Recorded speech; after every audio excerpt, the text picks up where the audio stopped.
pages right next to Federal Express. It's a privately owned central bank. What is the proper relationship, what should be the proper relationship between a chairman of the Fed and a president of the United States?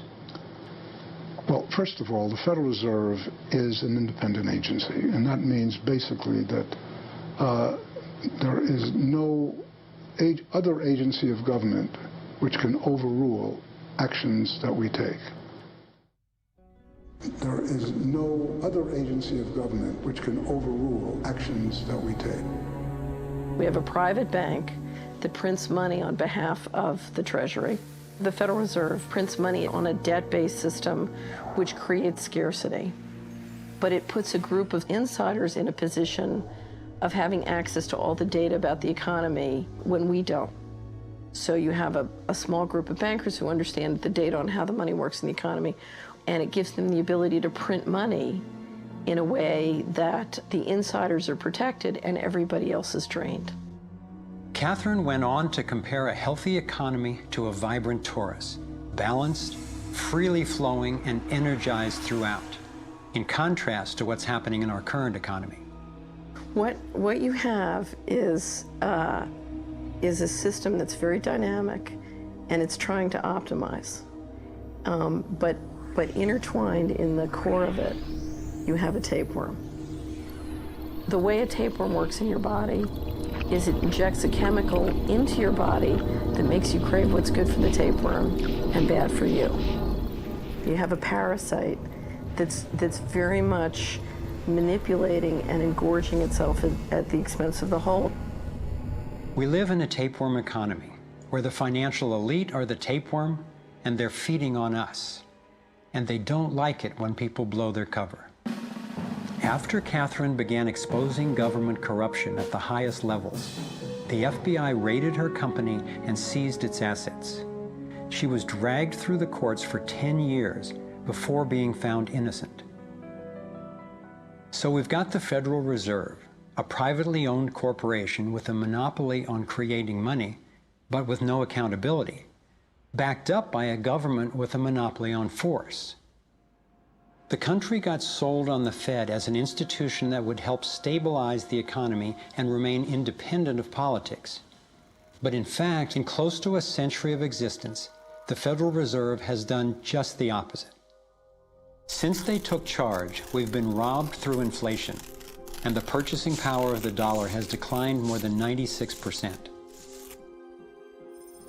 And the wealth gap makes it clear most of the money is going to a very few.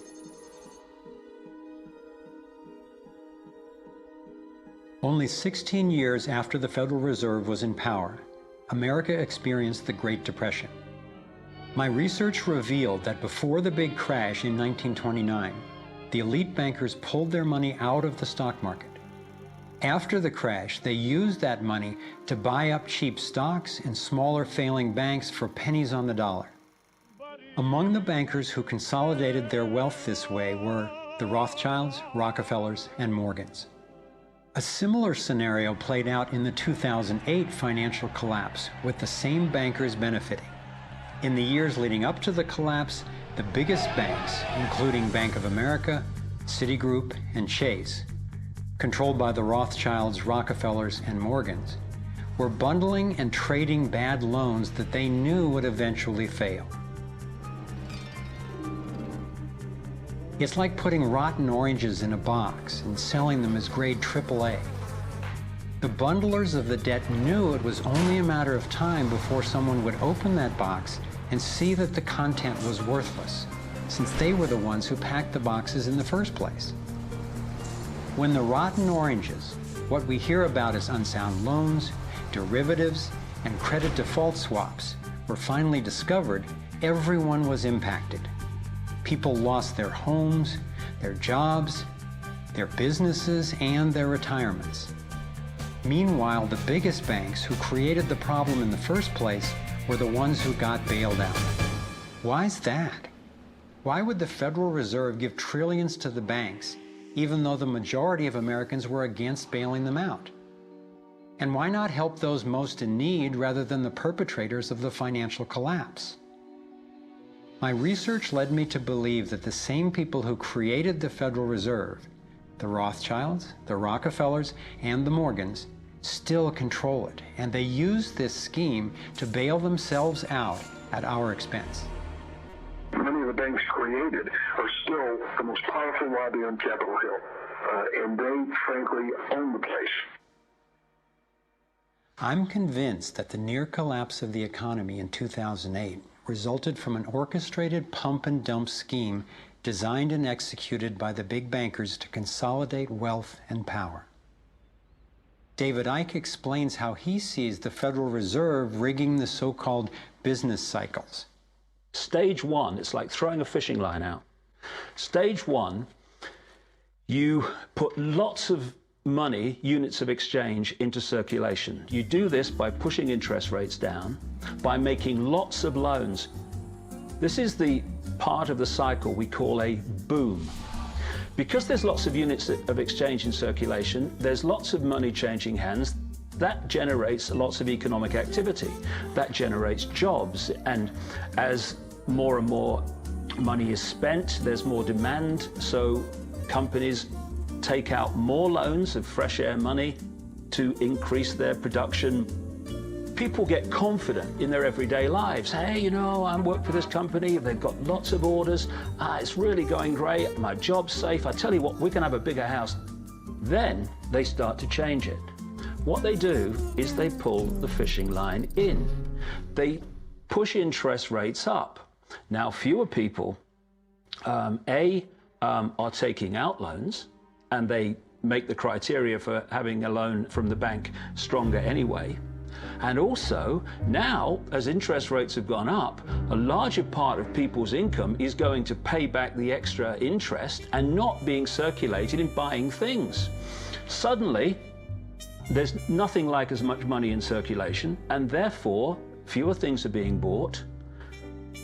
Companies start to go down in terms of their profits. They start to shed jobs, and they start to go out of business.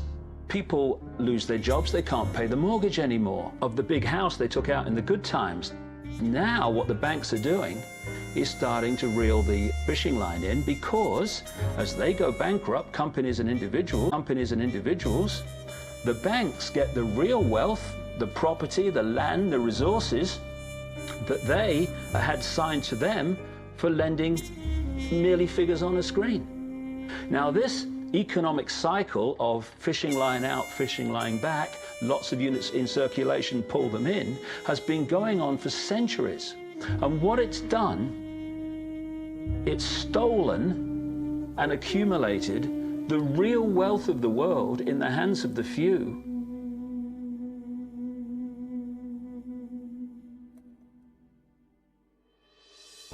At the international level, central bankers use the World Bank and the International Monetary Fund to make more money while exploiting the resources of countries they lend to, bankrupting them in the process. The central bank of central banks is the Rothschild-created Bank for International Settlements. The elite are positioning themselves to control access to virtually everything we need to survive. No matter where you go in the world, the money is controlled by the banking system. They decide if people eat or if they don't eat. Who's a billionaire and who lives on less than $1 a day? He who controls the money controls the world, and a very few control the money.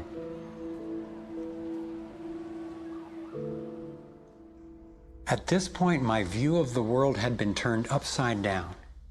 I was struggling with the realization that the failure and suffering of so many is actually success and fulfillment for a few. The elite central bankers who fooled the world into letting them create money. They already have vast fortunes, so what is their end game? What is their ultimate agenda?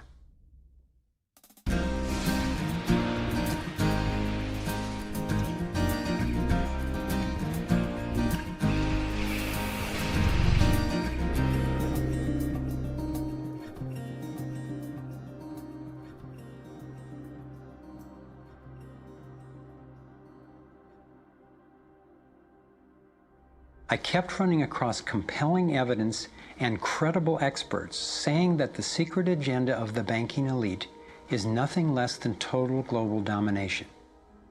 At first, I resisted the idea, but I was committed to finding out what was keeping us from thriving, no matter where it might lead.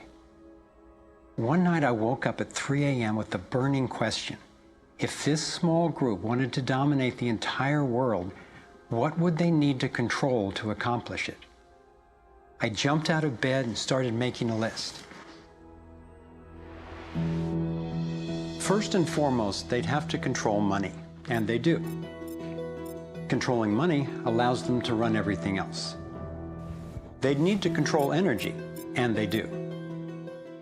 They already control big agriculture and world trade. They're buying up water supplies worldwide. They've got health in their pocket, and they're trying to suppress natural alternatives. Mainly, they'd have to control what information we'd get and how we'd react to it. In America, the internet, our greatest tool for communication and grassroots organizing, is currently not controlled or censored, but its open status is being attacked from all sides. Governments, corporations, and the United Nations are all attempting to take control. For complete domination, dissent has to be controlled. They'd need to take away our rights, spy on ordinary citizens, and track every aspect of our lives. As the day dawned, I knew that a powerful elite had almost everything set up to rule the world. And I had the frightening realization that Big Brother is not just coming, he's here now. We are already in the Matrix, so how do we get out? To envision that, I realized I needed to discover what their ruling structure looks like and how it works. A relatively small group of families, especially the Rothschilds, Rockefellers, Morgans, and Carnegies, along with the Harameins, the Schiffs, and the Warburgs, have been leading the controlling elite in the West for generations. I'm not implying that every individual in these families is aware of or active in the global domination agenda.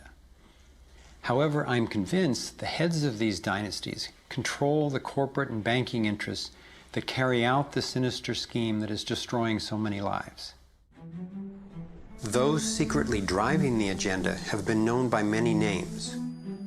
Leaked reports confirm that they meet throughout the world, behind closed doors, to discuss their agenda. Then, like clockwork, their plans begin to show up in the media, finance, corporate, government, and military arenas.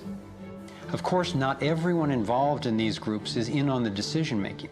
There is a hierarchy of knowledge and participation. One of the primary symbols of the controlling elite is the all-seeing eye. It's on the dollar bill. It's on the American mass surveillance system initially called Total Information Awareness. It's on the British intelligence agency MI5. And it even oversees the Supreme Court complex in Israel, designed and funded entirely by the Rothschilds. I believe they've taken the majestic image of the Cheops pyramid and its legendary metallic capstone and perverted the meaning to represent those at the top being able to track and control all those under them.